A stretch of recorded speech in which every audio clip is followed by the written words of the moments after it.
The Trade is brought to you by Vantage Markets, delivering one of Australia's most trusted and award-winning trading experiences. Explore smart trading at vantagemarkets.com.au.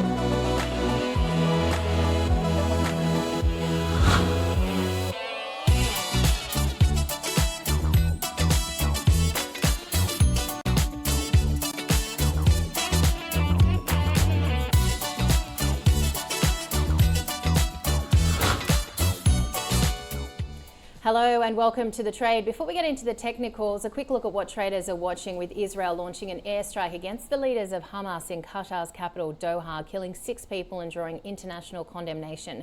The strikes risk derailing ceasefire talks by targeting senior Hamas negotiators in Qatar. Qatar has condemned the strike as a criminal assault and vowed to respond, with the White House describing it as a unilateral attack that doesn't advance American and Israeli interests.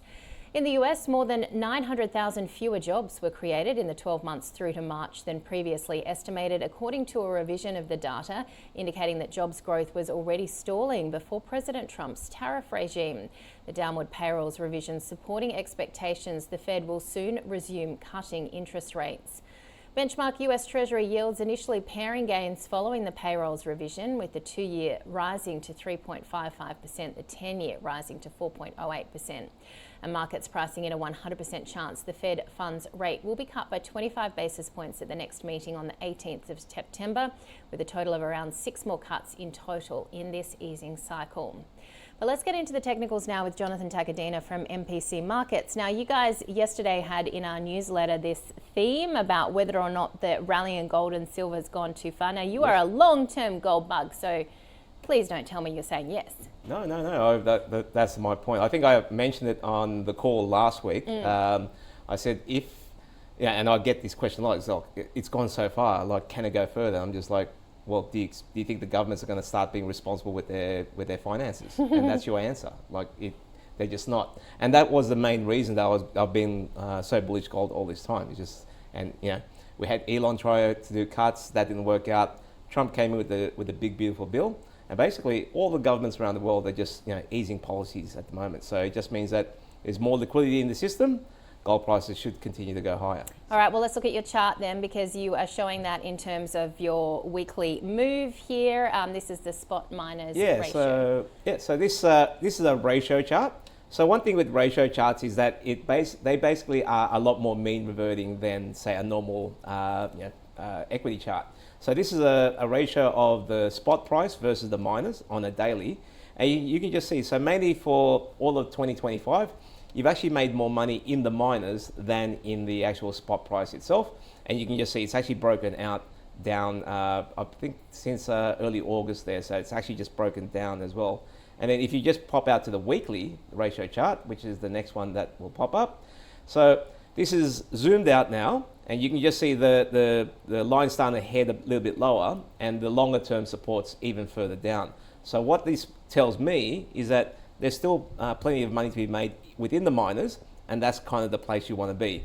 And I guess the message I want to say is that I talked about the Lassonde curve last time I was here on the trade, and basically you can actually make money in the explorers now. So because there's just a full-blown gold rally within the miners, you can make money in the explorers, and I've got a couple of explorers to chat about. Before we get to that, I did want to point out, because you've been talking about Greatland for a while, and it's been added to the ASX 200, and that's a stock that is now going to be on a lot of people's radars because of that inclusion.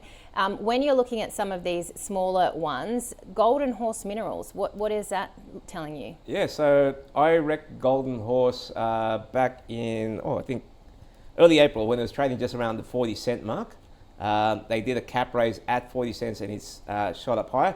And it's actually caught the eye of Shaw and Partners, so they've initiated coverage.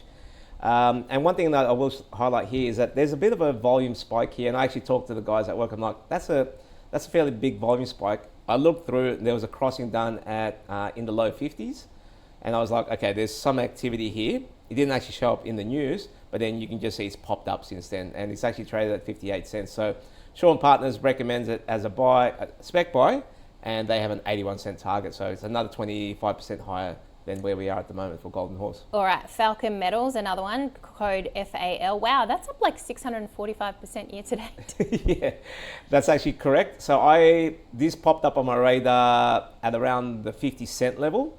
They did a cap raise at 57 cents, and it shot up straight after the cap raise, and it traded all the way up to $1.12. So what happens a lot is that the sophisticated money that goes into cap raises, once they get to about 100% markup, a lot of them take a lot of money off the table, and that's what's happened here. So Falcon did hit that $1.12, which is roughly about double what the cap raise price was. It's trading around the 90-cent level. I'm looking for an entry around, if it can get into the 70s, like the high 70s or low 80s, I'll be happy to buy some here. But they've got a project out in Bendigo. So Golden Horse is out in Western Australia. Falcon Metals is in Bendigo. Their first drill hit was absolutely spectacular. They've got one drill rig on site. They have another one planned. And so if they sort of hit that mother lode within Bendigo, which is been shown to be a very high gold producing area, I think this can shoot up here. It's trading about 192 mil market cap. I think it goes to about 500 just based on the cash that they've raised. So very specky. Yeah. It is that end of the market, but those charts tell you that I think there's still money to be made in the miners. Even something that's gone up 650%. Absolutely. And obviously silver, you think, is still here to stay too. Yeah, well, I mean, like Mark's more the silver guy. I still think gold will outperform because that's what the central banks are buying. But yeah, like even the silver producers. So I wrecked Andean silver, I think back in Christmas last year as part of the 12... the Advent calendar. There you go, that's the one. And that was trading around 90 cents and it just hit $1.70 now. So yeah, plenty of money to be made in the silver miners as well. Jonathan Tacadena, you're going to be on the Bermuda Islands one day, I can tell. Always coming through with the goods. Thank you, Jonathan Tacadena from MPC Markets. That does it for this edition of The Trade. Be sure to join us next time.